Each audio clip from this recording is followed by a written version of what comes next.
آج عید ہے، وہ عید ہے جس کی وجہ سے ہمیں باقی دوسری عیدیں ملی۔ آج وہ عید ہے جس کی وجہ سے ہمیں وہ عیدیں ملی جن کو ہم شرعی اعتبار سے عید کہتے ہیں۔ شریعت کے اعتبار سے وہ عید ہے، اور اہل طریقت کے لیے یہ وہ عید ہے جس سے تمام عیدیں، عید سے مراد کیا ہے؟ تمام خوشیاں، سعید، سعادتیں، رحمتیں، برکتیں وجود میں آئیں۔ تو اس دن کو ہم عید کا دن کہتے ہیں۔ تو یہ جو محفل ہوتی ہے ہماری، میں اس کو کہتا ہوں یہ ہماری عید ملن ہے۔ کیا ہے؟ عید ملن ہے، عید ملن پارٹی۔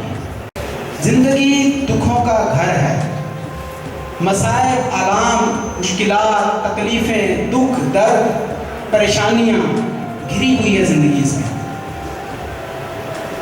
جس طرح 10 محرم الحرام، یوم عاشورہ، یوم کربلا، اس دن اگر کسی کے چہرے پر مسکراہٹ ہو تو وہ معیوب لگتی ہے۔ اس دن آنکھیں آنسوؤں سے تر ہوں تو عشق رسول کا اظہار ہوتا ہے۔ اس دن کا تقاضا کیا ہے کہ آنکھوں میں نمی ہو، رونا نہیں آتا تو چہرہ رونے جیسا ہو، دل پر وہ کیفیت طاری نہ ہو تو ظاہر ویسا ہو۔ اس دن کا تقاضا یہ ہے۔ اور آج کے دن کا تقاضا یہ ہے کہ اندر جتنے بھی غم ہوں، جتنی بھی پریشانیاں ہوں، جتنی بھی تکلیفیں ہوں، لیکن چہرے کھلکھلا اٹھیں، پھولوں کی طرح کھلے ہوئے ہوں، چہروں پر اس طرح مسکراہٹ ہو جیسے کہ عید والے دن ہوتی ہے۔ تو یہ تو پہلا ایک ابتدائیہ میں نے دیا ہے۔ ہم کہتے ہیں عشق رسول کی بات تو ہم کرتے ہیں، اس کے اوپر میں لمبی بات نہیں کرنا چاہتا۔ عشق رسول کی ہم بات کرتے ہیں، در حقیقت ہم حضور رسول پاک صلی اللہ علیہ وسلم سے محبت کی ایک سٹیج پر ہیں، ابتدائی سٹیج پر، محبت کی ابتدائی سٹیج پر ہیں جس کو ہم عشق سمجھتے ہیں۔ جبکہ عشق کی منازل جہاں سے عشق شروع ہوتا ہے، جہاں سے عشق شروع ہوتا ہے وہ منازل بہت آگے کی ہے، لیکن اس قیام میں ذرا سی محبت کو بھی ہم عشقی کہتے ہیں۔ تو وہ ایک رواج ہے کہ عاشقان رسول بھی ہم اپنے آپ کو کہلاتے ہیں۔ ہم عشق رسول، یہ عشق رسول جنہوں نے عشق کیا، جنہوں نے عشق کیا وہ پھر عام نہیں رہا، وہ عام نہیں رہا، وہ غوث اعظم شیخ عبد القادر جیلانی بنا۔ جس نے عشق کیا رسول پاک سے وہ معین الدین چشتی اجمیری بنا۔ جس نے عشق کیا وہ پھر قطب الدین بختیار کاکی، حضرت جنید بغدادی، حضرت سری سختی، حضرت باعث بستامی، حضرت داتا گنج بخش علی حجویری، حضرت عبداللہ شاہ غازی، حضرت لال شہباز قلندر، حضرت بابا فرید الدین گنج شکر، خواجہ نظام الدین اولیاء میں بغیر، حضرت عبدالشکور شاہ ملنگ بابا قلندر، حضرت خواجہ محمد بن شاہ ملنگ بابا اولیاء، پھر وہ یہ ہستیاں بن گئے۔ کیا وجہ ہے کہ ہم بھی عشق کی بات کرتے ہیں، ہمیں عشق ہے رسول سے، ہمیں عشق ہے رسول سے، ہم عاشقان رسول ہیں، لیکن ہم عام کیوں ہیں؟ عشق تو عام نہیں چھوڑتا، عشق کسی کو عام نہیں رہنے دیتا، خاص کر دیتا ہے۔ جس تن اندر عشق سمایا، جس تن اندر عشق، جس جسم میں عشق داخل ہو جائے وہ پھر عام نہیں رہتا۔ تو اس سے ہم اندازہ کر سکتے ہیں کہ ہم ابھی عشق سے دور ہیں، ہم محبت کی وہ ابتدائی سٹیج پہ ہیں جو ایک امتی کو اپنے نبی سے ہونی چاہیے، جو ایمان کا ابتدائی تقاضا ہے، جہاں سے ابتدا ہوتی ہے، ہم ابھی وہیں کھڑے ہیں۔ ورنہ یہ محافل جو ہوتی ہیں، ان محافل سے تو ایسی ایسی مجالس ہوتی تھی اولیاء کرام کی، تو ان محفلوں میں مجلسوں میں آنے والے جب جاتے تھے تو ان کی کیفیات ہی کچھ اور ہوتی تھی، ان کی کایا پلٹ جاتی تھی، دنیا بدل جاتی تھی۔ آج عید ملن پارٹی کا اطلاعیہ میں نے دے دیا ہے، میرا بیان جو ہے وہ تو جیسے ہوگا، جیسا ماحول ہوگا، ہوا جس طرف بھی چلے گی، ماحول جیسا چلے گا اسی طرح مڑیں گے۔ کوئی باقاعدہ کوئی وہ نہیں ہے خطاب یا کوئی لمبی چوڑی تقریر، کیونکہ تقریریں تو بہت ہو چکی ہیں، بہت ہو چکی ہیں، ہو رہی ہیں، ہوتی رہیں گی۔ رسول پاک کی شان کے اوپر کلام کرنا صرف اللہ کو ہی زیب دیتا ہے۔ ہم تو صرف اللہ کی خوشنودی کے لیے لب کشائی کرتے ہیں، کلام تو اللہ ہی کر سکتا ہے اس ہستی کی شان میں، اور کیا ایسا کیا ورفعنا لک ذکرک، پھر بلند اتنا کر دیا ذکر کو، اتنا بلند کر دیا، اتنا بلند کر دیا کہ اس کی کوئی پامائش کر ہی نہیں سکتا۔ ورفعنا لک ذکرک کا مطلب یہ ہے کہ ہم نے آپ کے ذکر کو بلند کر دیا۔ کتنا بلند کر دیا؟ کہتے ہیں نا ifs and buts کے ساتھ بات کرتی ہیں، ایسا نہیں قرآن میں، ایسا نہیں ہے، یہ نہیں کہا، وہ نہیں کہا، یہ ایسا شرک کبھی، یہ شور شرابہ جو ہوتا ہے، یہ آیت کافی ہے کہ ذکر کو بلند کر دیا، اور بلندی کی کوئی حد نہیں بتائی۔ رب کریم نے نبی پاک کا ذکر بلند کرنے کے بعد کوئی حد بتائی کہ میں نے بلند کر دیا، یہاں تک کر دیا، اس بلندی تک پہنچا دیا، اور بس نہیں، کوئی حد نہیں، کوئی حد ہے کہ عروج کی بلا العلا بکمال، سر اللہ مقام سے طلب۔ بات کرنے کا مقصد یہ ہے کہ جہاں تک اللہ کی ذات کی وسعت ہے وہاں تک رسول پاک صلی اللہ علیہ وسلم کی شان کی وسعت ہے، آپ کے مقامات کی وسعت ہے۔ مقام محمود کیا ہے؟ مقام محمود یہی ہے کہ ہر گزرتے دن کے ساتھ، ہر گزرتے دن کے ساتھ، ہر گزرتے دن کے ساتھ رسول پاک صلی اللہ علیہ وسلم کی شان بلند ہو رہی، بلند ہو رہی۔ 1400 سال پہلے جو حضور کا مقام مرتبہ جو شان تھی، آج 1400 سال گزر جانے کے بعد حضور کا مقام مرتبہ شان اس سے کہیں اور زیادہ بلند ہو چکی ہے، اور اس کا منتہا کیا ہوگا، اس کی انتہا کیا ہوگی، اس کا نقطہ عروج کیا ہوگا؟ اس کا نقطہ عروج ہوگا مقام محمود، جس کا تو نے ان سے وعدہ فرمایا ہے۔ ان کو وہ مقام محمود پر پہنچا دے جس کا تو نے ان سے وعدہ فرمایا۔ مطلب مقام محمود رسول پاک صلی اللہ علیہ وسلم کو ابھی عطا ہونا ہے، ابھی عطا ہونا ہے روز محشر، وہ سفر طے ہونا ہے۔ ہر گزرتے دن کے ساتھ ذکر بلند ہو رہا ہے، شان بلند ہو رہی ہے، اور بلند ہوتی چلی جائے گی، اور روز محشر شافع امم بن کے وہ تشریف لائیں گے، نہ صرف اپنے امتیوں کے لیے سراپا رحمت بنیں گے، بلکہ انبیاء بھی ان کے منتظر ہوں گے کہ وہ ہستی آنے والی ہے، نفسہ نفسی ہوگی، ہر ایک نفسہ نفسی کے عالم میں ہوگا، انبیاء رسل اس ہستی کے منتظر ہوں گے۔ دیکھو جو ہے کہ جسے چاہا در پہ بلا لیا، جسے چاہا اپنا بنا لیا، یہ بڑے کرم کے ہیں فیصلے، یہ بڑے نصیب کی بات ہے۔ رسول پاک صلی اللہ علیہ وسلم کے در پر میں آپ کو ایک بات بڑی مزے کی بتاؤں، لوگ مغالطے میں رہتے ہیں، یہ گفتگو کا آج کوئی کتاب نہیں ہے، گفتگو ہے بھائی بڑے لائٹر موڈ میں۔ رسول پاک صلی اللہ علیہ وسلم کی بارگاہ میں حاضری کا ہم اکثر یہ کنسیپٹ ایک ہے ہمارے سوسائٹی میں، معاشرے میں، کہ جو جیسے میں نے شعر عرض کیا کیا جسے چاہا در پہ بلا لیا۔ اب ہوتا یہ ہے کہ جو مدینے جاتا ہے، جو مدینے جاتا ہے وہ کہتا ہے مجھے تو نبی پاک نے بلایا تو میں گیا، چاہے حرام کے پیسے سے چلا جائے، حج بھی کر لیتے ہیں، عمرے بھی بہت کرتے ہیں۔ ایسے لوگ بھی موجود ہیں کہ جو ہر جمعے نماز جمعہ جا کے ادا کرتے ہیں مسجد نبوی میں، لیکن ان کے معاملہ داری جب پتہ چلتی ہے تو کانوں کو ہاتھ لگاتے ہیں مسجد۔ اب یہ شعر کہاں، جسے چاہا در پہ بلا لیا،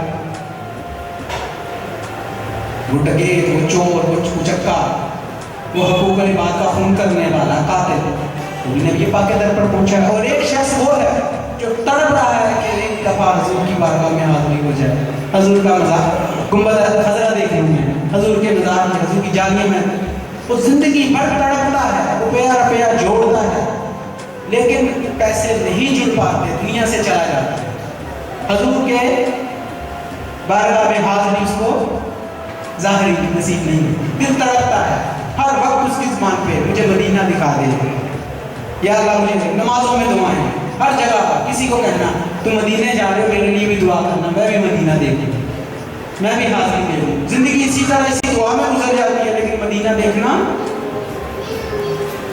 قسمت میں نہیں ہوتا۔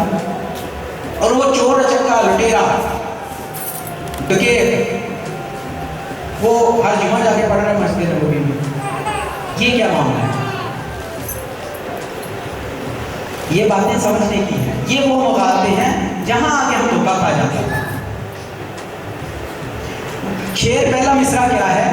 جسے چاہا در پہ بلا لیا، جسے چاہا در پہ بلا لیا، یہ ادھوری بات ہے، یہ ادھوری بات ہے۔ پوری بات یہ ہے جسے چاہا اپنا بنا لیا، جس کو در پہ بلا لیا ضروری نہیں اسے اپنا بھی بنا لیا، یہ کوئی معیار نہیں ہے کہ جس کو در پہ بلا لیا اسے اپنا بھی بنا لیا۔ وہ جو بستر پہ لیٹا تڑپ رہا ہے مدینے جانے کے لیے، اس کو اپنا بنا لیا۔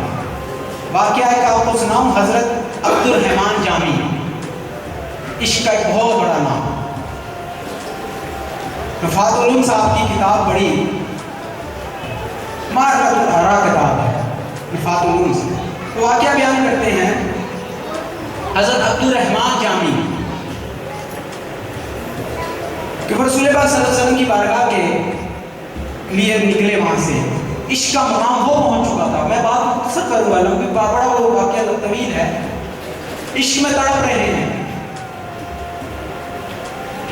تنم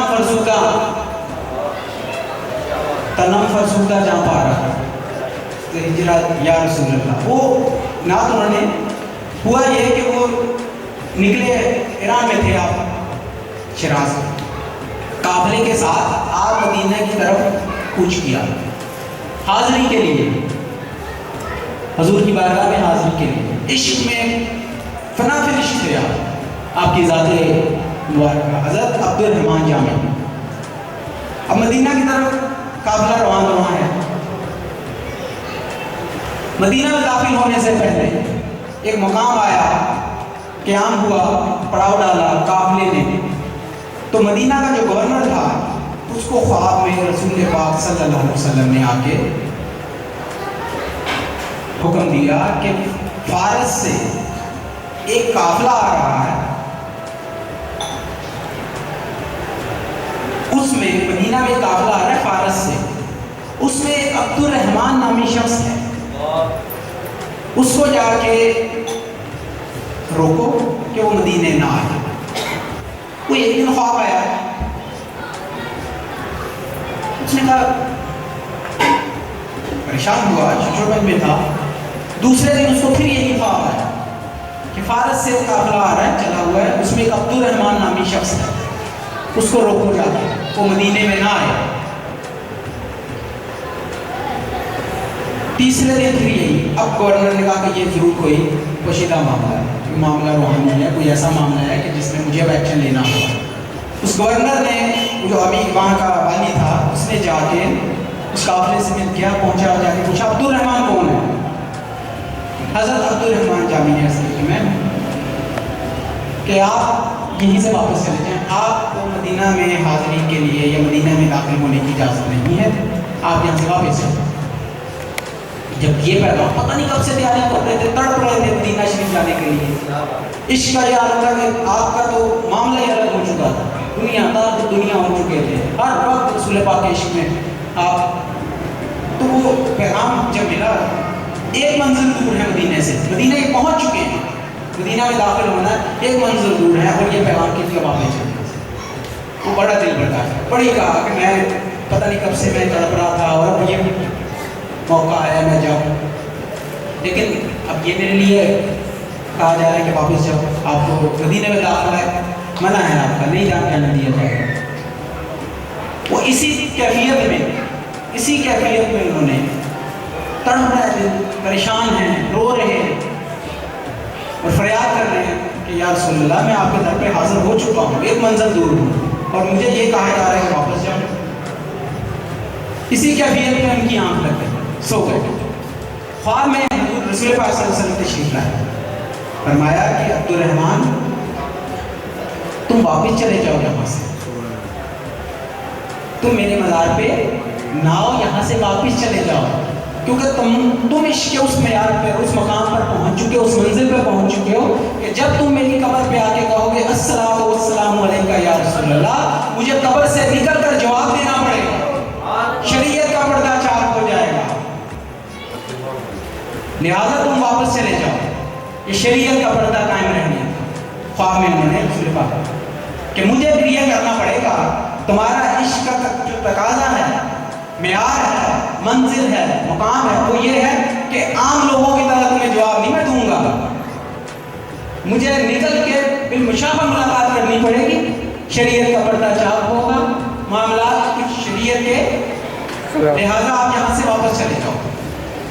میں تم سے وعدہ کرتا ہوں کہ ہر جمعرات آ کے خود تمہارے گھر میں تم سے آ کے ملا کروں گا, ہر جمعرات گھر میں آ کر تم سے میں ملاقات خود کیا کروں گا. اب مجھے بتائیں کہ جسے چاہا در پہ بلا لیا, پورے قافلے کو در پہ بلا لیا, مگر اس قافلے میں سے ایک شخص ایسا تھا جسے اپنا بنا لیا, باقی سب کو در پہ بلا لیا, اور ان میں سے ایک شخص ایسا تھا جسے اپنا بنا لیا.